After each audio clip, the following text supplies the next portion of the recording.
तो हम देखते हैं कि आज हम 74 तक डिस्कस किए थे, तो 75 से देखते हैं। तो 75 में क्वेश्चन है कि रोडोडेंड्रोन, सिल्वर फर और जूनिपर किस प्रकार के वन से संबंधित हैं। तो यह जो है पर्वतीय वन में आते हैं, ठीक है। और पर्वतीय वन में भी बताए थे कि जो पर्वतीय वन में पर्णपाती वन है, उष्णकटिबंधीय सदाबहार वन है, उष्णकटिबंधीय पर्णपाती वन है। तो उसमें से जो यह रोडोडेंड्रोन है, सिल्वर फर, जूनिफर जो आते हैं, यह 3000 से 4000 मीटर के बीच में पाए जाते हैं समशीतोष्ण जो जलवायु घास के मैदान है उसमें। नेक्स्ट है 76 कि एक नदी एवं उसकी सहायक नदी द्वारा अपवाहित क्षेत्र को अपवाह द्रोणी कहा जाता है। बिल्कुल सही। और बड़ी एक्चुअली क्या है कि जो अपवाह द्रोणी होते हैं ना, वह क्या है कि एक अपवाह द्रोणी को अगर दूसरी अपवाह द्रोणी के जो बीच में कोई जल विभाजक रहते हैं ना, उसको जल संभर या वाटर सेट कहते हैं। और जो बड़ी नदी में जलग्रहण क्षेत्र को, जो बड़ी नदी द्वारा जो जलग्रहण क्षेत्र किया जाता है ना, उसको नदी द्रोणी कहते हैं। और छोटी नदियां या नालों द्वारा अपवाहित जो क्षेत्र को जल संभर कहते हैं, ठीक है। तो बड़ी नदी द्वारा नदी द्रोणी कहेंगे और छोटी नदी को जल संभर कहेंगे, इसलिए ये गलत है बी नंबर। सी में क्या है 3 नंबर में कि जल संभर क्षेत्र के आकार के आधार पर भारतीय अपवाह क्षेत्र को 3 भाग में बांटा गया है, ना कि 4 भाग में। वो 3 भाग क्या है कि प्रमुख नदी द्रोणी है, मध्यम नदी द्रोणी है, और उसके बाद क्या है कि थर्ड है लघु नदी द्रोणी है। तो प्रमुख नदी द्रोणी में जिसका अपवाह क्षेत्र लगभग 20,000 स्क्वायर किलोमीटर एरिया में होता है, अब मध्यम में 2000 से 20,000 स्क्वायर किलोमीटर, और लघु में 2000 से कम। तो जैसे 20,000 स्क्वायर किलोमीटर जो प्रमुख नदी द्रोणी है, उसमें से 14 नदी द्रोणी आती है, जिसमें से गंगा है, ब्रह्मपुत्र, कृष्णा, ताप्ती, ठीक है, नर्मदा, माही, पेन्नार, साबरमती, ये सब नदियाँ आती है। और जो मध्यम है जिसका अपवाह क्षेत्र 2000 से 20,000 वर्ग किलोमीटर तक होता है, उसमें से 44 नदी द्रोणी आते हैं, जैसे कि कलिंदी है, पेरियार है, मेघना नदी है, ठीक है। 77 में क्या है कि राष्ट्रीय युवा नीति 2014 में शुरू हुए थे, ना कि 2015 में, ठीक है। और यह जो है राष्ट्रीय युवा नीति 15 से लेकर के 29 वर्ष के समूह व्यक्तियों को युवा के रूप में परिभाषित करती है, ना कि 35, ठीक है। तो यह फरवरी 2014 में शुरू हुआ और यह 15 से 29 वर्ष के व्यक्ति को युवा के रूप में परिभाषित किया गया। और यह जो है कि देश के युवा को अपनी पूरी क्षमता का उपयोग कराने के लिए सक्षम बनाया जा सके, ह्यूमन कैपिटल को बढ़ाया जा सके, इस वजह से राष्ट्रीय युवा नीति लाया गया था। 38 में क्या है कि किस जनगणना दशक के लिंग अनुपात में जो भारत का सबसे गिरावट दर्ज किया गया था, तो 1961 से 1971। और 1961 में देखते हैं कि प्रति 1000 पुरुष में महिलाओं की संख्या 941 थी, जबकि 1971 में 930 हो गई थी, ठीक है। लेकिन हाल में ही जो 2001 से 2011 का सेंसस जो हुआ था 2011 में, उसमें 943 लिंग अनुपात देखा गया। अब देखिए कि पेट्रो रसायन जो उद्योग हैं उसके अंतर्गत किसको शामिल किया जाता है। तो पेट्रो रसायन किसको बोलते हैं, तो पेट्रो रसायन उद्योग मुख्य रूप से उन रसायनों का उसमें उत्पादन होता है जो पेट्रोलियम, कच्चा तेल या प्राकृतिक गैसों से प्राप्त होते हैं, ठीक है। इसमें क्या है कि प्रमुख कुछ शामिल होते हैं, जिसमें कि पॉलीमर है, पॉलीमर या प्लास्टिक है। तो क्या है कि मोनोमर का बहुत सारे अगर समूह जुड़ते हैं तो उसको पॉलीमर बोलते हैं। इसमें से पॉलीथीन है, प्रोपाइलिन है, पीवीसी जिसको पॉलीविनाइल क्लोराइड कहते हैं, नायलॉन, पॉलिस्टर, एक्रिलिक, ये सब जो है ना, ये पॉलीमर और प्लास्टिक में आते हैं। इसका उपयोग किस में होते हैं, पैकेजिंग, वस्त्र, भवन निर्माण, ऑटोमोबाइल, इलेक्ट्रॉनिक्स, ये सब में पॉलीमर या प्लास्टिक्स का यूज होता है। दूसरा है सिंथेटिक या फाइबर या कृत्रिम रेशा, जिसमें नायलॉन है, पॉलिस्टर है, एक्रिलिक है, ठीक है। और थर्ड है सिंथेटिक रबर को ही एलास्टोमर्स कहते हैं, ठीक है ना। तो सिंथेटिक रबर को एलास्टोमर्स कहते हैं, जिसमें टायर है, गास्केट है, अन्य रबर का जो भी उत्पाद है। और कीटनाशक तो रसायन, पेट्रो रसायन तो हैं ही, तो ये चारों पेट्रो रसायन के अंतर्गत आते हैं। सीमेंट उद्योग में तो चूँकि सीमेंट में क्या होते हैं कि चूना पत्थर जिसको लाइमस्टोन कहते हैं, सिलिका है, एल्यूमिना जिसमें बॉक्साइट से प्राप्त करते हैं, लौह अयस्क मुख्य कच्चे के रूप में, मुख्य जो कच्चे माल है उसके रूप में प्रयोग किए जाते हैं। भारत का अगर कहेगा कि पहला सफल सीमेंट उद्योग तो 1904 में चेन्नई में हुआ था, जो मद्रास में, ना कि बिहार में। और भारत में सीमेंट उद्योग की जो मेखला है यह देखते हैं कि बिहार में जो विंध्य पर्वत का पूर्वी क्षेत्र है, झारखंड, छत्तीसगढ़, मध्य प्रदेश, राजस्थान, ये सीमेंट का एक गलियारा मौजूद है इसमें। ठीक है, 80 का क्या है, 2 नंबर गलत है, यहाँ 1904 चेन्नई होगा। फिर देखते हैं 81 में। 81 में देखते हैं कि लौह इस्पात उद्योग के लिए निम्नलिखित में किसका प्रयोग कच्चे माल का उपयोग किया जाता है। तो लौह इस्पात में देखते हैं कि इसमें जो चूना पत्थर है, चूना पत्थर का उपयोग किस में किया जाता है, फ्लक्स के रूप में। ठीक है, अशुद्धि को हटाता है वो। कोयला तो एक तरह से क्या है कि उसको पिघलाने के लिए ज़रूरत होती है एनर्जी के रूप में। मैग्नीज का उपयोग किया जाता है कि इस्पात को कठोरता, शक्ति या अन्य विशिष्ट गुण प्रदान करने के लिए एक मिश्र धातु के रूप में। और डोलोमाइट तो चूँकि यह भी एक चूना पत्थर का ही एक पार्ट होता है, तो फ्लक्स के रूप में भट्ठी की लाइनिंग करने में उसका उपयोग होता है। तो इसमें चारों होगा। 82 में क्या है कि भारत के सर्वाधिक क्षेत्रों में पाई जाने वाली मृदा कौन सा है, तो जलोढ़ मृदा है। चूँकि हम जानते हैं कि जो एलोवियल सॉइल या जलोढ़ मृदा है वह देश के लगभग 40% पे पाए जाते हैं। चूँकि भारत की जो एरिया है 32,87,263 वर्ग किलोमीटर, उसका 40% लगभग 15 लाख वर्ग किलोमीटर में फैला है। और यह भारत के विशाल जो उत्तरी जो भारत के विशाल मैदान है और नदी घाटी में पाई जाती है। ठीक है, 83 है कि किस मृदा में लोहे और सिलिका की प्रधानता होती है, तो लाल और पीली मृदा जिसको कहते हैं। तो लाल और पीली मृदा में क्या होता है कि जलवायवीय परिवर्तन के प्रभाव से रवेदार कायांतरित चट्टानों के विघटन और वियोजन के परिणाम स्वरूप जिस मृदा का निर्माण होता है उसे लाल और पीली मृदा कहते हैं। इसमें लाल रंग लौह ऑक्साइड की उपस्थिति के कारण होता है। जब यह मृदा जलयोजन क्षमता धारण करती है तो पीला दिखाई पड़ता है, इसलिए इसे लाल और पीली मृदा कहते हैं। नेक्स्ट है भारत वन प्रबंधन संस्थान। तो भारत वन प्रबंधन संस्थान कहाँ है, Indian institute of forest management, तो भोपाल में है और उसका गठन 1982 में किया गया था। यह एक ऑटोनोमस संस्थान है जो भारत सरकार के पर्यावरण, वन और जलवायु मंत्रालय के अंतर्गत आता है। ठीक है, इसमें हम देखते हैं कि यह करती क्या है, तो इंडियन फॉरेस्ट सर्विस है, भारतीय वन सेवा, वन विभाग, वन विकास निगम, वनों से संबंधित उद्योग उसको प्रशिक्षण देती है। ठीक है, अब देखिए कि 85 में क्या है कि 85 में टोटल जो 18 जो जैव मंडल आरक्षित क्षेत्र है उसमें से पहला देखते हैं कि भारत का पहला जैव मंडल आरक्षित क्षेत्र नीलगिरी को घोषित किया गया 1986 में। उसके बाद 1988 में 2 था, नंदा देवी, नौकरेक। फिर आगे बढ़ते बढ़ते जब जाते हैं तो सैसलम की पहाड़ी जो है वो 2010 में घोषित किया गया और पन्ना सबसे लास्ट में 2011 में। ठीक है, इसमें जिम कॉर्बेट पार्क नहीं है। भारत का पहली बाघ गणना 1972 में शुरू हुई थी और 1973 को जिम कॉर्बेट उत्तराखंड में राष्ट्रीय उद्यान में बाघ परियोजना की शुरुआत हुई थी। ठीक है, और उस समय तत्कालीन प्रधानमंत्री इंदिरा गांधी थी जो वर्ष 1966 से 1977 तक लगातार रही थी, 4077 दिन कार्यकाल।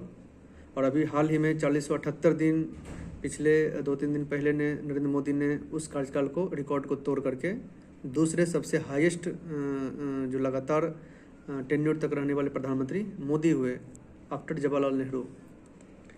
गोदावरी नदी की सबसे बड़ी सहायक नदी कौन है, तो प्राणहिता है। हालांकि पेनगंगा, इंद्रावती, प्राणहिता सब है, बट सबसे बड़ी जो ट्रिब्यूटरी नदी है वह प्राणहिता है। 88 में देखते हैं, तो 88 में देखते हैं कि हैदराबाद मूसी नदी किनारे बसी है और उसी के कोस्टल एरिया पे चार मीनार और सलारजंग म्यूजियम भी है। ठीक है, उत्तराकाशी भागीरथी नदी पर हाजीपुर क्या है, हाजीपुर बिहार राज्य में स्थित है। और गंडक नदी जिसको कि नारायणी नदी कहते हैं और यह हाजीपुर के पास ही मिलता है, तो हाजीपुर गंडक नदी किनारे। और उज्जैन जो है ना क्षिप्रा नदी के किनारे बसा है जहाँ पे कुंभ का आयोजन भी होता है। 89 नंबर से अब क्वेश्चन क्या है कि सर्वे से रिलेटेड है। तो 2011 की जनगणना भारत की 15वीं जनगणना और स्वतंत्र भारत का 7वीं जनगणना होगी। ठीक है, 2001 से 11 तक 10 की वृद्धि 17.64% रही है, बिल्कुल सही। और इसमें पुरुषों की जो लिटरेसी रेट बढ़ी है 7% की दर से, जबकि महिला के लिटरेसी रेट 12% की रफ्तार से बढ़ी है। आप आते हैं 90 नंबर में।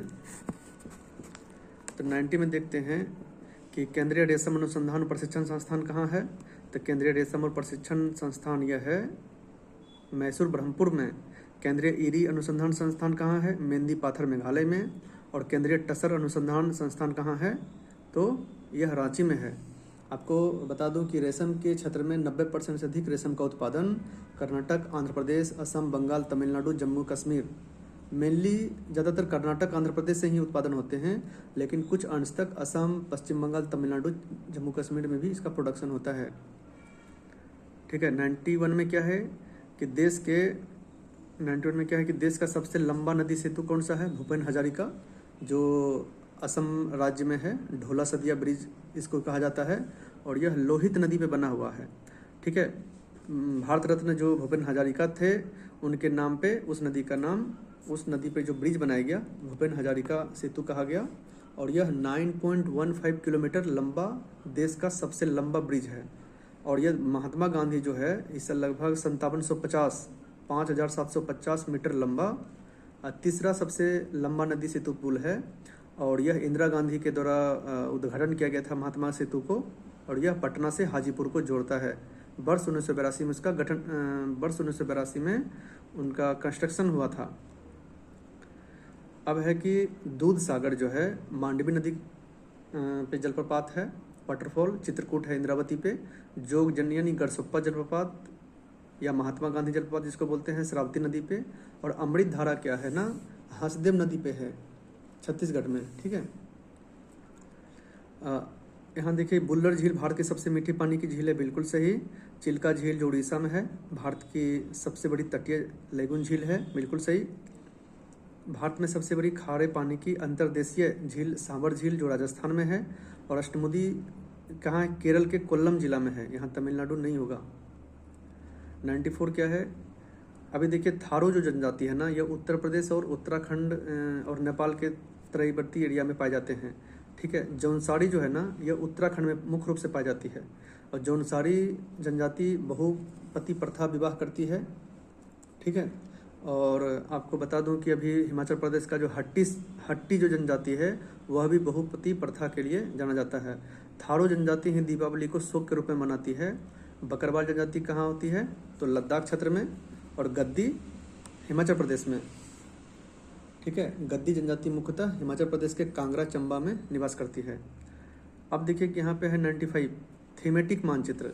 एक होता है थीमेटिक मानचित्र होता है, और एक होता है ट्रोपोग्राफिक। तो थीमेटिक में क्या होता है कि किसी विशेष विषय पर या विषय वस्तु पर संबंधित सूचना को दर्शाया जाता है। जैसे कि जनसंख्या, उस क्षेत्र में जनसंख्या का क्या घनत्व है, वर्षा का क्या वितरण है, भूमि उपयोग, ठीक है, जिसमें कृषि, वन, बंजर भूमि आदि प्रकार को दिखाया जाता है। उसमें मृदा का क्या प्रकार है, जलोढ़ है, काली है, लेटराइट है, खनिज संसाधन का क्या उसका डिप्लॉयमेंट है, फसल वितरण का मानचित्रण क्या है, भाषा, धर्म, जनजातीय, परिवहन नेटवर्क, स्वास्थ्य, शिक्षा सुविधा, ये सब जो है ना थीमेटिक में किसी विशेष वस्तु को दिखाया जाता है।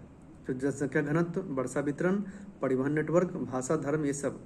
लेकिन जो ऊंचाई है, ठीक है, ऊंचाई है, नदी है, नाले है, तालाब है, पर्वत है, ये सब को ट्रोपोग्राफिक में दिखाए जाते हैं।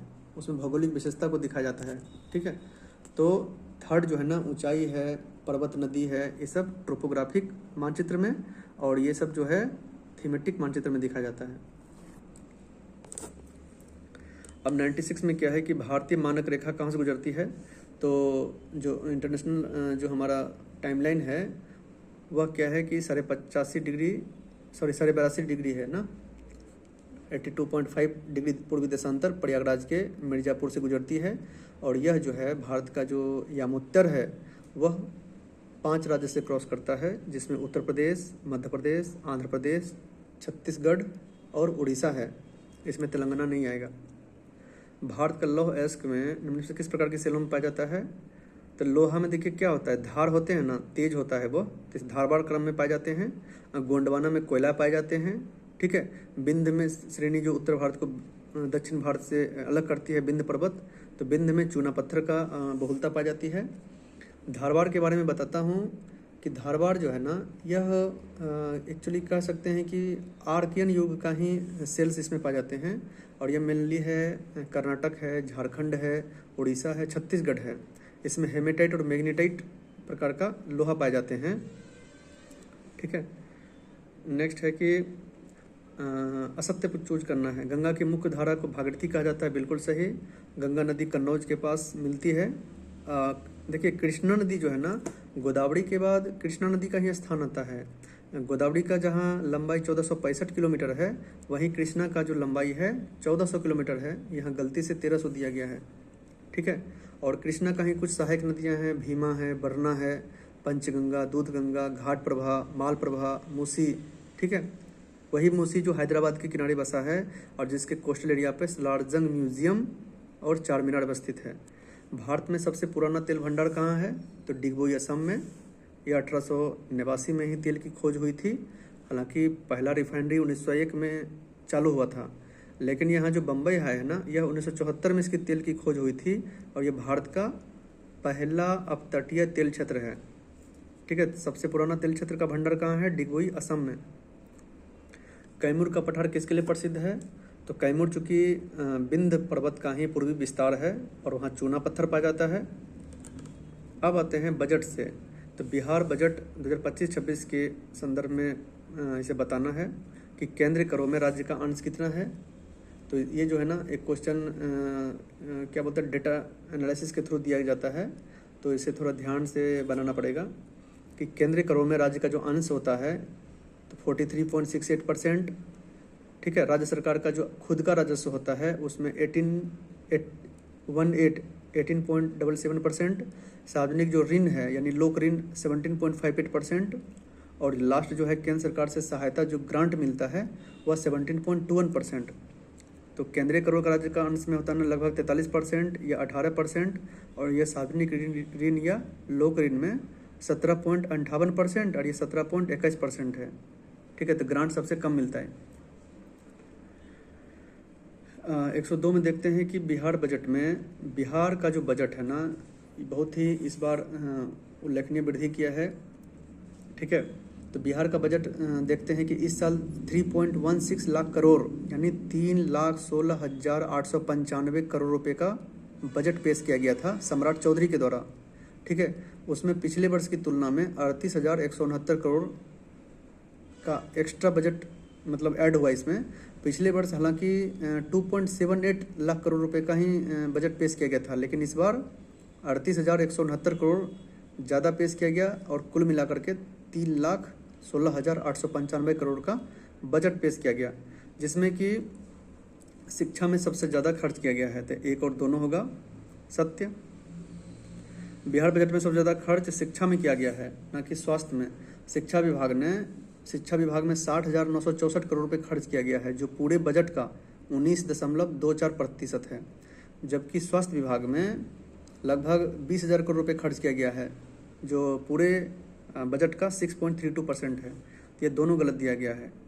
तो 25-26 में सबसे ज़्यादा खर्च यहाँ शिक्षा होना चाहिए था, और यहाँ शिक्षा में आवंटित राशि 60,964 करोड़ रुपए दिया गया है।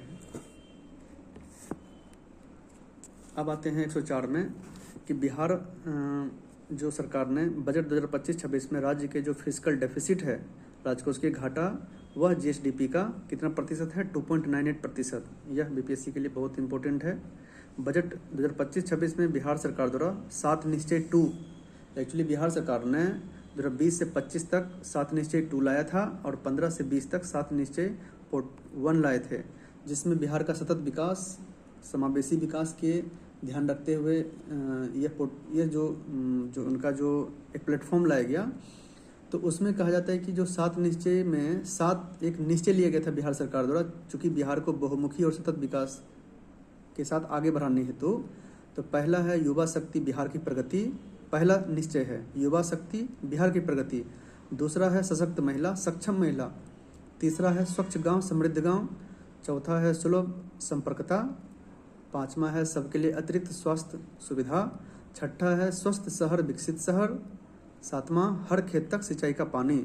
तो ये जो 7 निश्चय है, इसके लिए उन्होंने 5,972 करोड़ का खर्च भी किए थे, प्रावधान किए थे खर्च करने के लिए, ठीक है। 106 में क्या कहता है कि 2025-26 में 2023-24 में राज्य की प्रति व्यक्ति आय में इतना होने का अनुमान है, बिल्कुल सही। और 2022-23 में प्रति व्यक्ति आय 2023-24 से 13% कम है और पिछले वर्ष की तुलना में 11% अधिक है। तो यहाँ सत्य पूछा है तो कोई भी गलत नहीं है, दोनों सही है। बजट 2025-26 में सेवा क्षेत्र में 10.8% वृद्धि होने का अनुमान है। किस मूल्य पे? तो स्थिर मूल्य पे। आधार वर्ष कब का है? तो 2011-12 का, ठीक है। और वित्त वर्ष 2023-24 में कृषि, विनिर्माण और सेवा में, कृषि में 24%, विनिर्माण में 18% और सेवाओं में 58% योगदान होने का अनुमान है। तो दोनों सही है।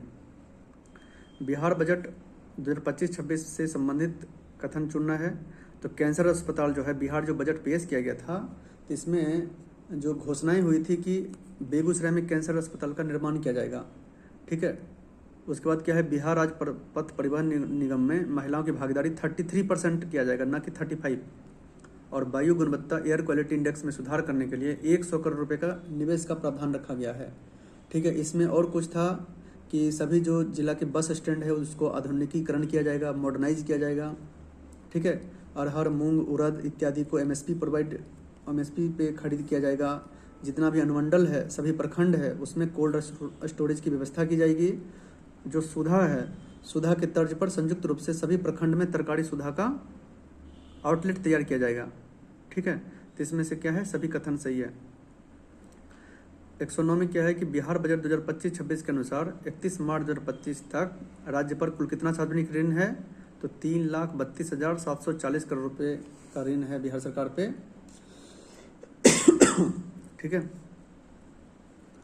जो कि वास्तविक मूल्य का 38.94% है। बिहार बजट 2025-26 में उल्लेखित घोषणाओं के संबंध में अभी बताए थे कि सुधा के तर्ज पर सभी संयुक्त रूप से सभी प्रखंड में, ठीक है ना, सभी प्रखंड में तरकारी आउटलेट का सुविधा किया जाएगा।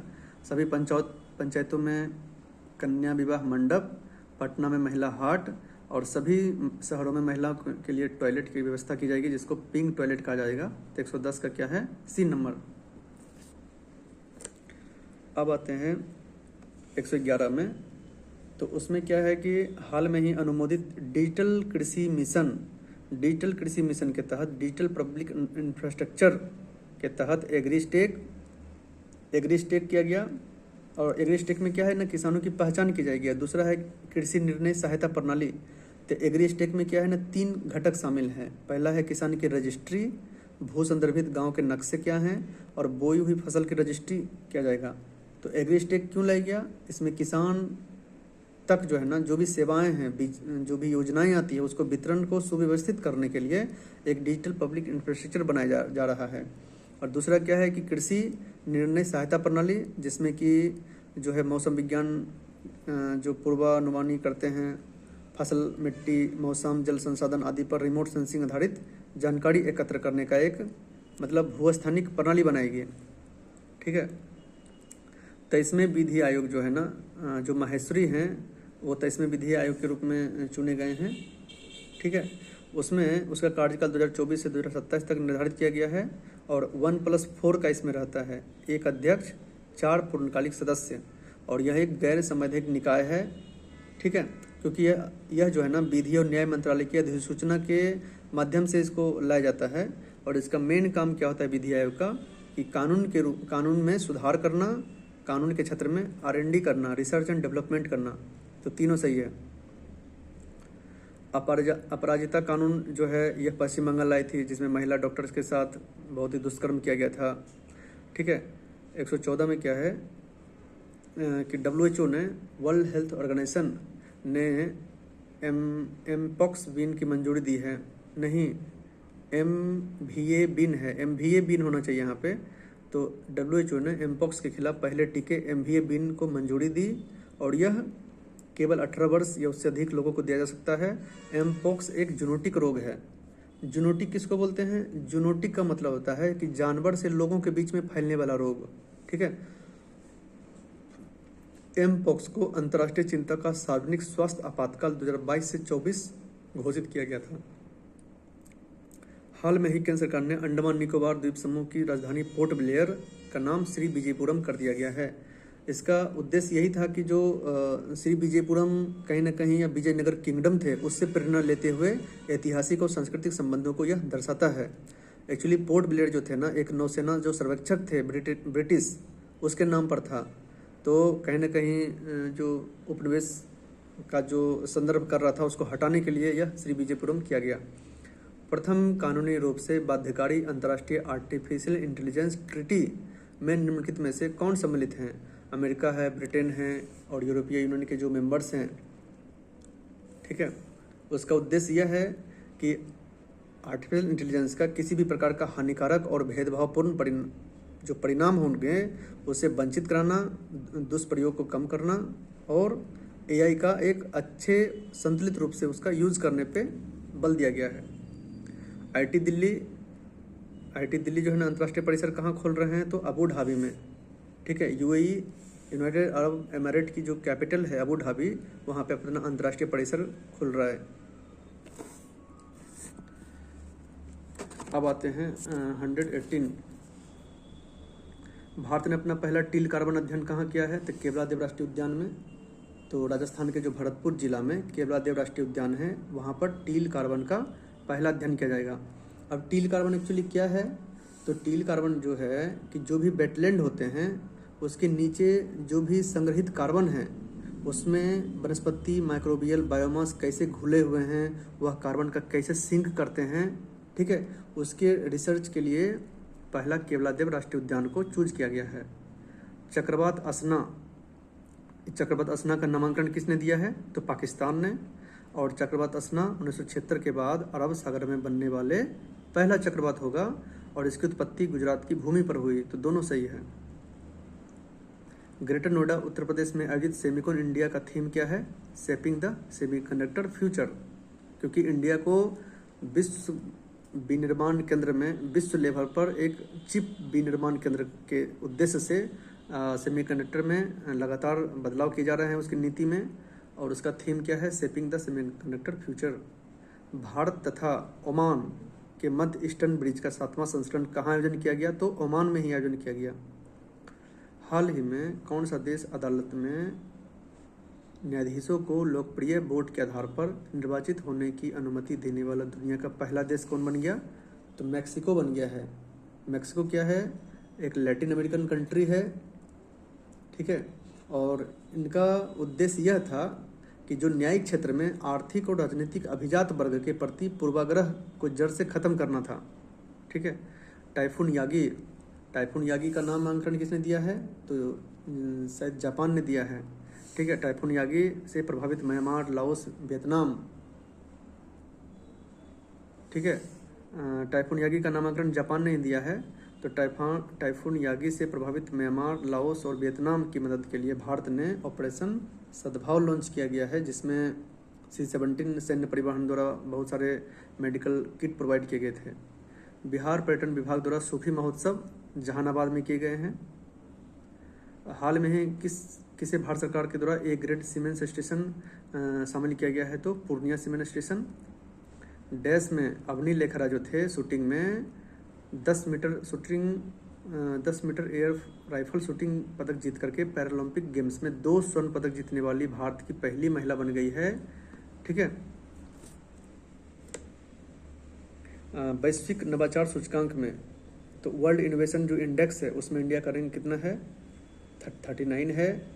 और इसमें क्या है कि वर्ल्ड इंटेलेक्चुअल प्रॉपर्टी ऑर्गेनाइजेशन के अनुसार ये कहा गया कि स्विट्जरलैंड, स्वीडन, अमेरिका, ब्रिटेन ये दुनिया की सबसे बड़ी इनोवेटिव अर्थव्यवस्था है, इनोवेशन करती है। हालांकि चीन, तुर्की, भारत भी पिछले दशक में सबसे तेज़ी से आगे बढ़ रही है और अंगोला इसमें सबसे निचले स्थान पर है। 133वें स्थान पे अंगोला है और भारत का रैंक कितना है? तो 39। India sugar and bio energy सम्मेलन के निष्कर्ष के अनुसार भारत विश्व का डैश बड़ा इथेनॉल उत्पादक और उपभोक्ता बन गया, तो तीसरा है। हालांकि टॉप लेवल पे संयुक्त राज्य अमेरिका और ब्राज़ील है। तो संयुक्त राज्य अमेरिका और ब्राज़ील जो है ना दुनिया का 80% इथेनॉल उत्पादन करते हैं। अमेरिका जहां मक्का से उत्पादन करते हैं, ब्राज़ील गन्ने से, ठीक है। और भारत सरकार का जो एक थीम था कि हम 2025-26 तक 20% इथेनॉल मिश्रण का लक्ष्य रखा था और उन्होंने प्राप्त भी कर लिया है, ठीक है। इसलिए बाजार में E20 पेट्रोल के नाम से देखते हैं, जाना जाता है, भी सुनने को मिलता है। हाल में ही मनकेड़िया जनजाति को ST और पारंपरिक वन निवासी अधिनियम 2006 के अंतर्गत वनों और आवास पर अधिकार दिया गया, तो ओडिशा को। यहाँ देखिए ब्रिक्स शिखर सम्मेलन में नहीं, जो क्वाड शिखर सम्मेलन है ना, क्वाड क्या होता है, क्वाड का मतलब होता है कि जो 4 देश हैं जिसमें कि अमेरिका है, ब्रिटेन है, सॉरी अमेरिका है, ऑस्ट्रेलिया है, भारत है और जापान है, ये 4 देश ने मिल करके कैंसर मूनशॉट पहल की शुरुआत की गई थी। और इसका उद्देश्य यही था कि जो भी है कि जो सर्वाइकल कैंसर का पता लगाना, उसका इलाज करना और उसका रोकथाम करना। ठीक है। राज्य खाद्य सुरक्षा सूचकांक में पहला केरल है, तमिलनाडु, उसके बाद जम्मू कश्मीर है। तो इसमें क्या है कि कुछ मानदंड दिए गए हैं, 5 मानदंड, और मानव संसाधन और संस्थागत डेटा का कैसे अनुपालन हो रहा है, खाद्य परीक्षण, बुनियादी ढांचा और निगरानी कैसे हो रहा है, प्रशिक्षण क्या है, क्षमता निर्माण, उपभोक्ता का सशक्तिकरण किस ढंग से दे रहा है, उसके आधार पर सूचकांक जारी की जाती है। तो पहला केरला अच्छे ढंग से निर्वहन कर रही है, उसके बाद तमिलनाडु, उसके पश्चात Jammu Kashmir. World health organisation ने किस देश को कुष्ठ रोग, जिसको हैंसेन रोग भी कहते हैं, ठीक है, और इसको दुनिया का पहला मुक्त देश घोषित किया है, जॉर्डन को। कुष्ठ रोग क्या है? एक संक्रामक बीमारी है जो माइक्रोबैक्टीरियम लेप्री नामक लेप्रोसी बैक्टीरियम से फैलता है। श्वेत क्रांति 2.0 मानव संचालन प्रक्रिया का शुभारंभ सहकारिता मिनिस्ट्री ने किया है। भारत का पहला कार्बन डाइऑक्साइड से, तो ये बहुत अच्छा क्वेश्चन है कि भारत ने 1.4 टन प्रतिदिन की क्षमता के साथ पुणे में पहला कार्बन डाइऑक्साइड से मेथनॉल प्लांट लॉन्च किया है। 135 में क्या है कि भास्कर डिजिटल प्लेटफॉर्म। भास्कर क्या है? तो BHASKAR है। तो BHA से हो गया भारत, S से हो गया स्टार्टअप, K से हो गया नॉलेज, A से एक्सेस, R से रजिस्ट्री। तो Bharat startup knowledge access registry पहल जो है ना, एक ऐसा प्लेटफॉर्म है जिसमें उद्यमशीलता पारिस्थितिकी तंत्र के भीतर प्रमुख हितधारकों के बीच में सहयोग को सेंट्रलाइज किया जाएगा, उसको सुव्यवस्थित किया जाएगा। ठीक है। तो यह वाणिज्य और उद्योग मंत्रालय से है। ये NABARD national agriculture board of rural development किस संस्थान में GI टैग सुविधा केंद्र खोला जाएगा? तो बिहार जो सबौर एग्रीकल्चर यूनिवर्सिटी है वहाँ पे। बिहार में से किसका उत्पादन करता है? तो लीची का, मखाना का और मशरूम का। आम और आलू के उत्पादन में बिहार का स्थान 3रा है। अगस्त 2024 तक बिहार में UPI ट्रांजैक्शन में, अभी देखते हैं कि UPI का जो स्थापना हुआ था 2016 में, यूनिफाइड पेमेंट इंटरफेस, और अभी देखा गया जो 85% ट्रांजैक्शन भारत का डिजिटल पेमेंट हो रहा है और पूरे विश्व का 50% ट्रांजैक्शन UPI के माध्यम से हो रहा है। ठीक है। इसमें से अगर बिहार के रेस्पेक्ट में देखें तो पटना में सबसे ज़्यादा, मुजफ्फरपुर, उसके पश्चात पश्चिम चंपारण। भारत ने किस देश को हरा करके 5वीं बार men's hockey Asian championship trophy जीत ली है? तो यह है चाइना में, चाइना को हरा करके जीता है। कर्नाटक की निरानी शुगर्स लिमिटेड ने 86 करोड़ रुपए में किस चीनी मिल का अधिग्रहण किया है? तो रीगा चीनी मिल, सीतामढ़ी। अब यह कुछ मैथ का क्वेश्चन है, यह आपको आंसर दिखा देता हूँ, और नहीं बनने पे आप मैसेज करेंगे, हम बताऊंगा फिर। 141 का C है, 142, 143 का C, 144 का A है, 145 का फिर A है, 146 का D, 147 का C, 148 का C और 149 का C है, और 150 का लास्ट क्वेश्चन A है। धन्यवाद।